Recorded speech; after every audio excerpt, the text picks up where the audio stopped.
నిన్న ఒక రెండు ఇంపార్టెంట్ అంశాల మీద ఈ పత్రికా సమావేశాన్ని నిర్వహిస్తూ ఉన్నాము. ఒకటేమో ఈ డిఫెక్షన్ సంబంధించి లెజిస్లేటివ్ ట్రిబ్యునల్లో స్పీకర్ ముందు జరుగుతున్నటువంటి ఒక వాదోపవాదాలకు సంబంధించిన అంశము. రెండవదేమో మొన్ననే ఈ మధ్య కాగ్ రిలీజ్ చేసినటువంటి 2 రోజుల కింద 3 రోజుల కింద కాగ్ రిలీజ్ చేసినటువంటి ఒక financial performance of the state గురించి ఇచ్చినటువంటి ఒక అంశం మీద రెండు కూడా మీ దృష్టికి తీసుకొచ్చే ప్రయత్నం చేసేందుకు ఈ పత్రికా సమావేశం.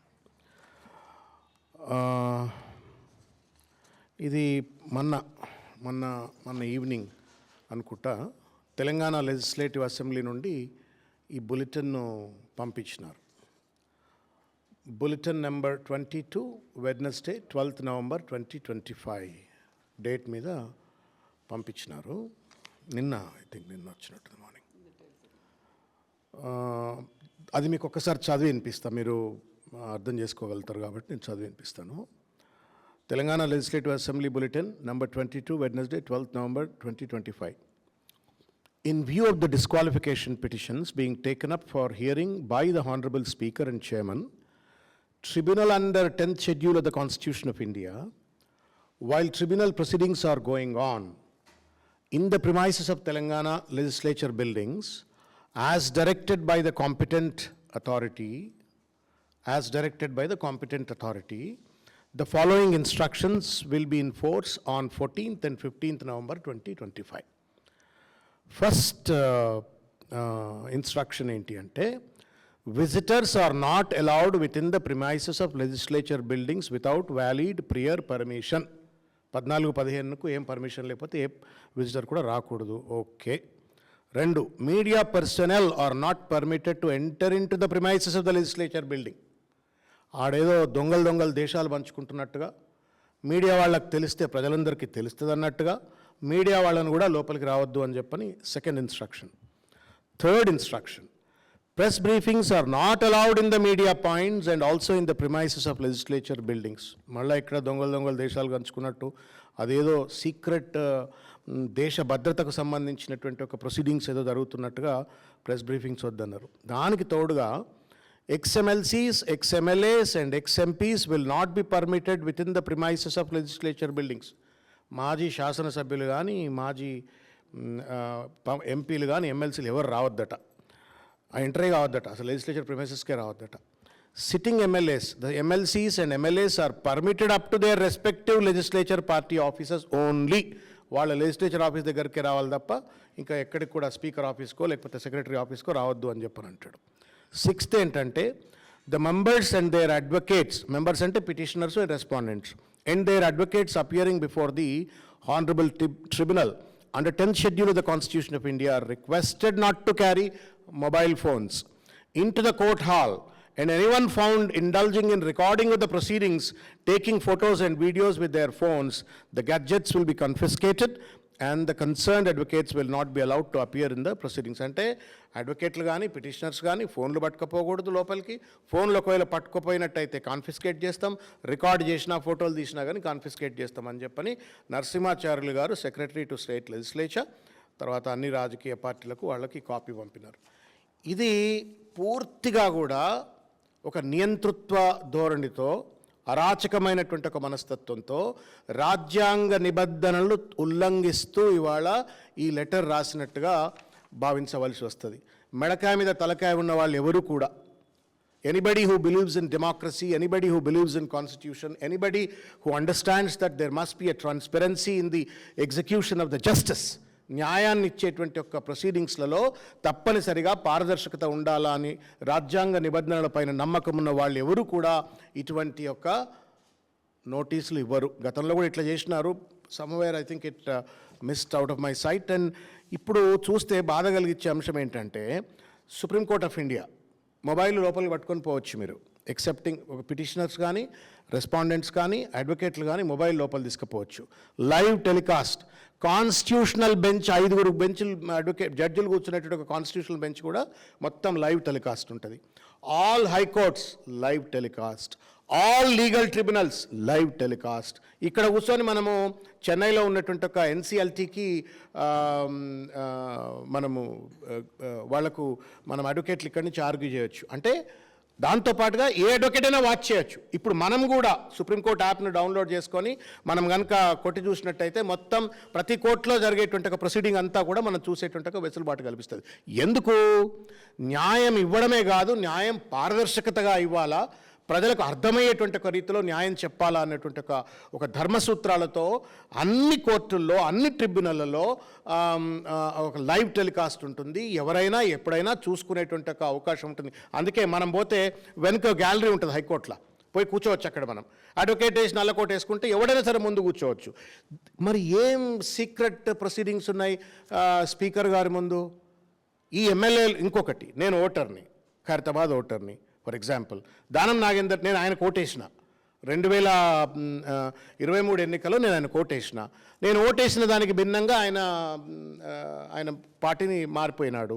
మారిపోయిన తర్వాత ఆయన పైన, పార్టీ మారిన తీరు పైన స్పీకర్ ముందు న్యాయ విచారణ జరుగుతుంటే ఒక ఓటర్గా నేనెందుకు చూడొద్దు? సిటిజన్కి ఎందుకు రైట్ లేదు?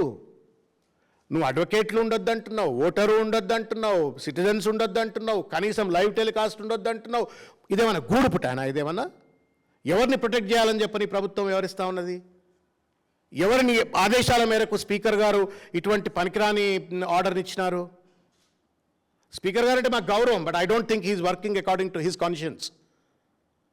ఆయన రాజ్యాంగ ధర్మం ప్రకారంగా పనిచేస్తలేరు, రేవంత్ రెడ్డి గారి ధర్మం ప్రకారంగా పనిచేస్తున్నట్టుగా ఉంది. ఈ లేఖ ఎందుకు అడుగుతారు, క్రాస్ ఎగ్జామినేషన్ చేస్తారు. ఒట్టి అబద్ధాలు ఆడుతున్నారు, పచ్చ అబద్ధాలు ఆడుతున్నారు. వాళ్ళు పార్టీ మారినటువంటి వాళ్ళు పచ్చ అబద్ధాలు ఆడుతున్నారు. వాళ్ళని బట్టలు ఇప్పేస్తా ఉన్నారు అడ్వకేట్లు, మొత్తం నేకెడ్గా వాళ్ళని బట్టలు ఇప్పేస్తా ఉన్నారు. స్పీకర్ ముందు జరిగినటువంటి ఒక వాదోపవాదాల్లో నీళ్లు నములుతున్నారు, మా సమాధానం చెప్పలేకపోతున్నారు. పిటిషనర్స్ యొక్క అడ్వకేట్స్ మొత్తం బట్టలు చింపేస్తున్నారు. ఈ వ్యవహారం ప్రజలకు తెలియవద్దు అని చెప్పని, ఈ కుట్ర, ఈ కుతంత్రం, వాళ్ళు చేసినటువంటి ఒక మోసపూరితమైన పార్టీ మారిన వైఖరిని ఏ రకంగా నగ్నంగా ట్రిబ్యునల్ ముందు నిలబెడుతున్నారు అడ్వకేట్లు అనేటువంటి విషయం ప్రజలకు తెలిస్తే వాళ్ళ పరువు పోతుంది, పార్టీలో చేర్చుకున్నట్టుగా రేవంత్ రెడ్డి పరువు పోతుంది, నగ్న స్వరూపం బయట కనబడుతుంది అని చెప్పని ఇవాళ కుట్రపూరితంగా ఇటువంటి ఒక లేఖ ఇచ్చిండ్రు. ఇదేమన్నా నిజాం జమానా? ఇదేమన్నా నియంత జమానా? ఇదేమన్నా ఏమన్నా మనం ఇరాన్లో, ఇరాక్లో ఎక్కడన్నా ఉన్నామా? ఏమన్నా మనం? డెమోక్రసీ, ఇది temple of democracy is assembly. అది అక్కడ ఈ రకమైనటువంటి ఒక రీతిలో ఒక అడ్డమైనటువంటి ఒక సర్క్యులర్లు పట్టుకొచ్చి వాళ్ళ పారదర్శకత లేకుండా, this is against the constitutional principles of article 19(1)(a). Freedom of speech అంటే freedom of right to know కూడా, మనకు తెలుసుకోవాల్సిన హక్కు కూడా కల్పించింది ఆర్టికల్ 14(21). మొత్తం అన్నీ కూడా పొందుపరుస్తూ నేను ఇవాళ ఈ పెద్ద మనిషికి, స్పీకర్ గారికి ఈ లేఖ రాయటమైంది. దయచేసి మీరు ఆ నియంతృత్వ ధోరణితో రాసినటువంటి ఒక బులెటిన్ను విత్డ్రా చేసి మీడియా వాళ్లకు, అడ్వకేట్లకు, ప్రజలకు, ఎవరైనా వచ్చి చూడగలిగే ఇంట్రెస్ట్ ఉన్నటువంటి వాళ్ళందరూ కూడా చూసేందుకు, ఈ బొంకుతూ దొంగ నాటకాలు ఆడుతున్నటువంటి ఒక పార్టీలు మారిన ఎమ్మెల్యేలు ఏ రకంగా అబద్ధాలు చెప్తారో వాళ్ళకు ఓటేసిన ప్రజలకు తెలియాలా. కాబట్టి దయచేసి ఆ బులెటిన్ను విత్డ్రా చేసుకోవాలని చెప్పని కోరుతున్నాము. అదేవిధంగా లైవ్ స్ట్రీమింగ్కు, అఫీషియల్ రికార్డింగ్కు పర్మిషన్ ఇవ్వాలని చెప్పని కూడా కోరుకుంటూ దీని మినిట్స్ను అన్నిటిని కూడా మొత్తం ప్రజల దృష్టికి తీసుకురావాలా. ఇది ప్రజాస్వామ్యాన్ని కాపాడేందుకు, రాజ్యాంగాన్ని కాపాడేందుకు. ఇది రేవంత్ రెడ్డి సొంత వ్యవహారం కాదు, లేకపోతే స్పీకర్ గారి సొంత వ్యవహారం కాదు. ఇది ప్రజలకు సంబంధించినటువంటిది, రాజ్యాంగానికి ఉల్లంఘనకు సంబంధించినటువంటిది, న్యాయాన్ని అందించేటువంటి ఒక ప్రక్రియ. కాబట్టి తప్పనిసరిగా ఇది మీడియా వాళ్లకు అందుబాటులో ఉండే విధంగా వెసులుబాటు కల్పించాలా. మిగతా న్యాయవాదులు, ఇట్స్ జ్యుడిషియల్ ప్రాసెస్. ఈ జ్యుడిషియల్ ప్రాసెస్ను మిగతా అడ్వకేట్లు అందరూ కూడా చూస్తారు. How justice is executed, how the speaker is defending or arguing, లేకపోతే డిఫెండెంట్ అడ్వకేట్లు ఏం చెప్తున్నారు, పిటిషనర్ అడ్వకేట్లు ఏం చెప్తున్నారు అనేటువంటి it's an education to the rest of the advocates also. కాబట్టి ఇది మొత్తం తెలియకుండా ఏదో గూడు పుటాని లెక్క దొంగలు దేశాలు పంచుకున్నట్టుగా మా ఇష్టం వచ్చినట్టు మేము చేస్తాం, ఇది మా లోబడి చేస్తాం అనేటువంటి ఒక రీతిలో ఏదైతే చేసినారో దీన్ని తీవ్రంగా ఖండిస్తూ ఈ యొక్క బులెటిన్ 2022ను విత్డ్రా చేసుకోవాలని చెప్పని, అందరికీ పర్మిషన్ ఇవ్వాలని చెప్పని విజ్ఞప్తి చేస్తూ ఉన్నాను. రెండవది, ఇంకొక ముఖ్యమైనటువంటి ఒక విషయం మీ దృష్టికి తీసుకొచ్చేది ఏంటంటే, రేవంత్ రెడ్డి గారు ఇది రేవంత్ రెడ్డి గారి కథ. మొత్తం ఆర్థిక వ్యవస్థ కుదేలైపోయిందండి. కమాండ్ కంట్రోల్ సెంటర్లో కూర్చొని పొంకనాలు కొడతా ఉన్నాడు, అదే పరిపాలన అనుకుంటా ఉన్నాడు ఆయన. పొద్దున్న లేస్తే కమాండ్ కంట్రోల్ సెంటర్లో కూర్చొని పొంకనాలు కొడుతూ పరిపాలన పైన పట్టు లేకుండా కేవలం కమిషన్ల కోసం, అవినీతి కోసం అర్రులు రాస్తూ మొత్తం రాష్ట్ర ఆర్థిక వ్యవస్థను కుదేలు చేసి పడేస్తూ ఉన్నాడు రేవంత్ రెడ్డి గారు.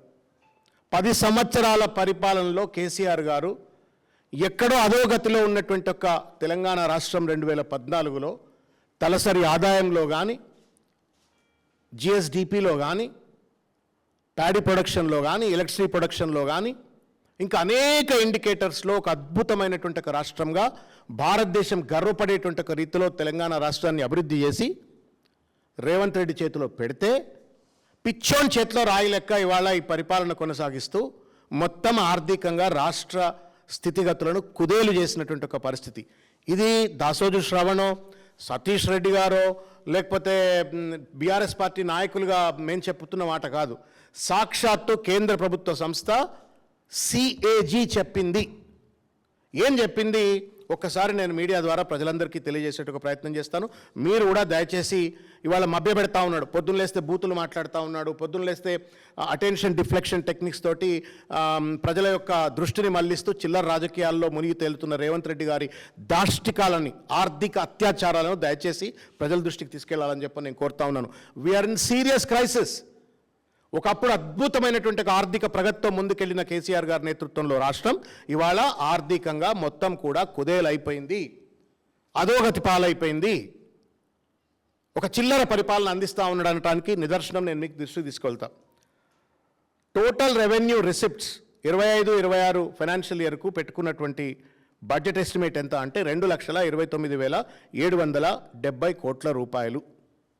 This is what estimated budget estimate. 6 నెలల్లో ఎంత రావాలన్నా అంటే 2,30,000 అంటే 1,15,000 కోట్లు రెవెన్యూ రిసిప్ట్స్ రావాలా. వచ్చింది ఎంత అంటే 76,940 సెప్టెంబర్ వరకు 76,940 కోట్లు మాత్రమే. Which means that it is just around 33% మాత్రమే. ఎక్కడైతే 50% సెప్టెంబర్ వరకు రెవెన్యూ రిసిప్ట్స్ రియలైజ్ కావాలో అక్కడ కేవలం 33% రెవెన్యూ రిసిప్ట్స్ మాత్రమే రియలైజ్ అయినాయి. ట్యాక్స్ రెవెన్యూ ఎంత పెట్టుకుంటూ చెప్తా మీకు నేను. 1,75,319 కోట్ల రూపాయల ట్యాక్స్ రెవెన్యూ బడ్జెట్ ఎస్టిమేట్లు 25-26కు బడ్జెట్లో బట్టి విక్రమార్క పెట్టుకుంటే, వీళ్ళంతా సాగదీసి మొత్తం అంత ఘనమైన పరిపాలన అందిస్తే వీళ్ళకు వచ్చింది కేవలం 71,836 కోట్లు మాత్రమే. విచ్ కాన్స్టిట్యూట్స్ ఓన్లీ 40%, 40% మాత్రమే. జిఎస్టీ 59,704 కోట్ల రూపాయలు పెట్టుకుంటే వీళ్ళు రియలైజ్ అయింది 25,000 కోట్ల రూపాయలు, విచ్ కాన్స్టిట్యూట్స్ 42%.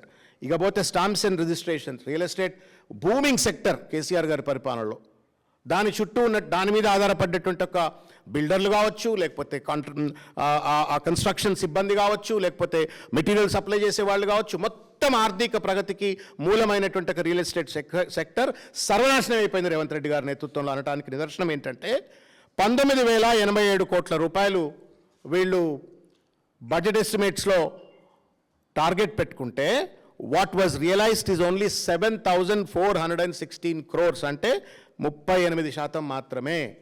కుదేలైపోయింది రియల్ ఎస్టేట్ రంగం. ఎందుకు? RR tax. ఎవడన్నా బిల్డింగ్ కడతా అని పర్మిషన్ అడిగితే కమిషన్లు దొబ్బాలా, లేకపోతే లేఅవుట్లు వేస్తా అని చెప్పని ఎవడన్నా పర్మిషన్ అడిగితే కమిషన్లు దొబ్బాలా. ఆర్ఆర్ ట్యాక్స్ అని చెప్పని కేంద్ర ప్రధానమంత్రి సైతం వచ్చి చెప్పినప్పటికీ కూడా బుద్ధి రాలేదు. ఇప్పటికి కూడా అదే పద్ధతి కొనసాగించడం వల్ల సెప్టెంబర్ వరకు కేవలం 38% మాత్రమే స్టాంప్స్ అండ్ రిజిస్ట్రేషన్లో రియలైజ్ అయినట్టుగా. సేల్స్ ట్యాక్స్ అదే పరిస్థితి, కేవలం 44% మాత్రమే. స్టేట్ ఎక్సైజ్ 27,623 కోట్ల రూపాయలు స్టేట్ ఎక్సైజ్ పెట్టుకున్నారు. 27,000 రూపాయల స్టేట్ ఎక్సైజ్ పెట్టుకుంటే యాక్చువల్ అప్ టు సెప్టెంబర్ వరకు రియలైజ్ అయింది 9,620 కోట్లు, అది కూడా 34%.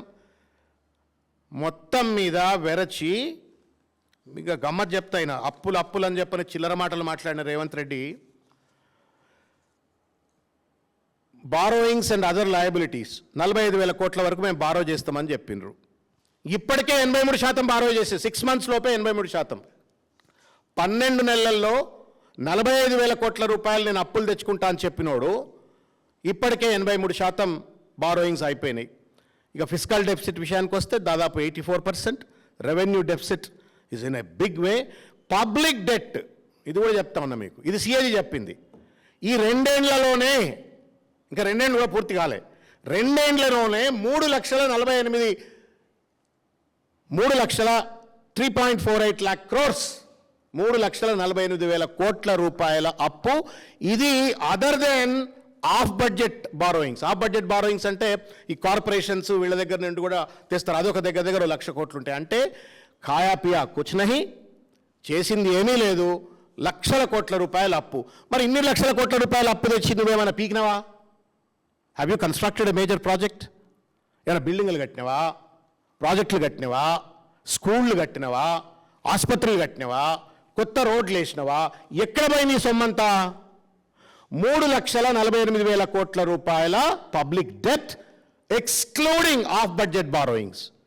అంటే ఇప్పుడు ఎఫ్సిఐ కావచ్చు, లేకపోతే ఇంకెవరైనా సివిల్ సప్లైస్ వాళ్ళు కావచ్చు, ఇంకేదైనా కార్పొరేషన్లు వాళ్ళు తీసుకున్నటువంటి అప్పులు కాకుండానే ఎంతుంటే అదో 1,00,000 కోట్లు ఉంటే దాదాపు 4,48,000 కోట్ల రూపాయల అప్పు. ఇంత పెద్ద ఎత్తున ఆర్థిక అత్యాచారానికి పాల్పడుతూ దోపిడీకి పాల్పడుతున్న రేవంత్ రెడ్డి గారు సిగ్గు లేకుండా ఇంకా ప్రజల దగ్గరకు వచ్చి నాకు ఓట్లేయండి అని చెప్పని ఇవాళ ప్రజలను మభ్యపెట్టేటువంటి ఒక ప్రయత్నం చేస్తూ ఉన్నాడు, మోసం చేస్తూ ఉన్నాడు. నేను మొత్తం మీరు ఆ మీరు దయచేసి మీరు మీడియా మిత్రులు కేర్ఫుల్గా చదవండి, ఎందుకంటే మీరు you are all very enlightened individuals of the society కాబట్టి మీరు ప్రజలను చైతన్యం చేయగలుగుతారు, మంచి వార్తలు ఇవ్వగలుగుతారు. మీరు కూడా చదవండి. ఇందులో డేటా అంతా చాలా ఈ డేటా స్పీక్స్. నేనంటే ఏదో పొలిటికల్గా రిటారిక్గా 2-3 ముచ్చట్లు ఎక్కువ మాట్లాడవచ్చు, కానీ డేటా మాట్లాడుతుంది, సత్యం మాట్లాడుతుంది. బట్టలిప్పి రేవంత్ రెడ్డి గారిని నగ్నంగా నిలబెట్టేటువంటి ఒక ఇమ్మెచ్యూర్డ్, ఇన్కాంపిటెంట్, ఇన్ఎఫిషియంట్ ముఖ్యమంత్రి ఉంటే రాష్ట్రం ఎట్లా దివాలా తీస్తుంది?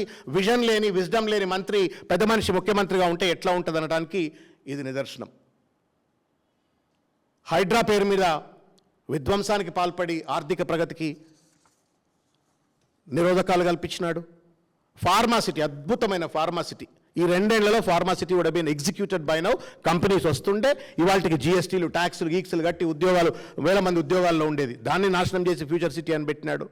మెట్రో వాళ్ళను పరిశ్రమలను బెదిరించడం, ఎల్ఎన్టీ వాళ్ళను బెదిరించినాడు, మెట్రోను హస్తగతం చేసుకున్నాడు. హైడ్రా పేరు మీద దోపిడీ, ఆర్ఆర్ ట్యాక్స్ పేరు మీద దోపిడీ, ఇష్టం వచ్చినట్టుగా ఒక నెగటివ్ మైండ్ సెట్తో పరిపాలన అందించడం వల్ల రాష్ట్రం కూడా ఆర్థికంగా నెగటివ్గా పోతా ఉంది. ఇది రేవంత్ రెడ్డి గారి పనితీరు అని చెప్పని ఈ పత్రిక ప్రెస్ నోట్ ఇస్తా ఉన్నాను. దయచేసి మీడియా మిత్రులు ఈ పెద్ద మనిషి యొక్క గొప్పతనాన్ని ప్రజలందరికీ తెలియజెప్పాలని చెప్పని నేను చేతులెత్తి నమస్కరిస్తూ విజ్ఞప్తి చేస్తా ఉన్నాను. జై తెలంగాణ. Thank you.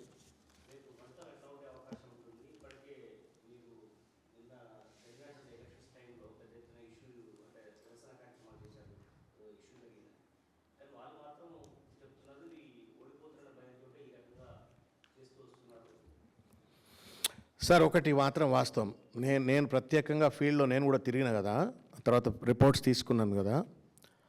ఇంత పెద్ద ఎత్తున నా లైఫ్లో బోగస్ ఓటింగ్ చూడలే. ఎప్పుడు చంద్రాయనగుట్టలో, చార్మినార్లో, యాకత్పురలో, ఓల్డ్ సిటీలో ఎప్పుడు అవుతుండే అని చెప్పని వాళ్ళ పార్టీకి చెందిన ఫిరోజ్ ఎప్పుడు అంటుండే. నాంపల్లికి చెందిన ఫిరోజ్ ఊకేడుస్తుండే, ఆయన బోగస్ ఓటింగ్ ఓరా మీరు హరారే అని చెప్పని అంటుండే.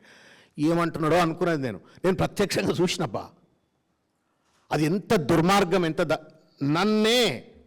నేను ఆర్ఎస్ ప్రవీణ్ కుమార్ గారు ఇద్దరము బోగస్ ఓటింగ్ జరుగుతుంటే అడ్డుకోనికి పోయినాం మేము. ఎపెక్స్ స్కూల్ అని చెప్పని సమతా కాలనీలో ఉంటుంది.